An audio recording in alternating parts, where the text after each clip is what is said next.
Hello বন্ধুরা, কেমন আছো? আশা করি সবাই ভালো আছো, আমিও ভালো আছি। তো আমি এলাম শ্রীরামপুর ৯ নম্বর ওয়ার্ড। তো ওখানে যেয়ে দেখলাম মাঠে একটি বড় প্যান্ডেল হয়েছে। ওখানে বড় প্যান্ডেলটি হয়েছে, ওখানে স্থানীয় বাসিন্দার দিকে জিজ্ঞাসা করলাম যে দাদাভাই কী হবে।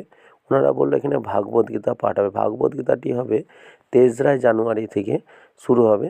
এখনও এ দেখো বন্ধুরা, এখনও প্যান্ডেলের কাজ চলছে, এখনও প্যান্ডেল কমপ্লিট হয়নি, কাজ চলছে এখনও। খুব সুন্দর লাগছে দেখো। আর এখানে ভাগবত গীতা পাঠ হবে। আর সেই দূরে যে দেখতে পাচ্ছ বন্ধুরা প্যান্ডেলটি, ওখানে হবে ভাগবত গীতা পাঠ যে হবে, ওখানে হবে প্রসাদ পাওয়ার আয়োজন। তো আমি ওখানেই একটু যাচ্ছি, ওখানে একটু শেয়ার করছি আপনাদের কাছে।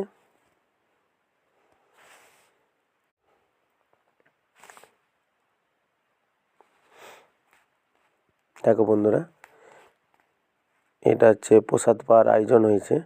ভাগবত গীতা পাঠ হবে ওই যে শ্রীরামপুরের মাঠে।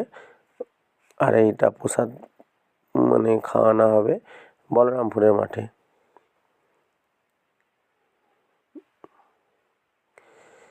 আর এখানে একটি আছে ক্ষেত্রপালের মন্দির, এটি গরমকালে পুজোটি হয়। আর এ দেখো কাঠারে সব রেডি, প্রসাদ রান্না করার তরে সব অন্যান্য খোলা হয়ে গেছে। দেখো বন্ধুরা, খোলা হয়ে গেছে। আর দেখো বিশাল বড় প্যান্ডেল হয়েছে প্রসাদ খাওয়ানোর তরে। প্রচুর বড়।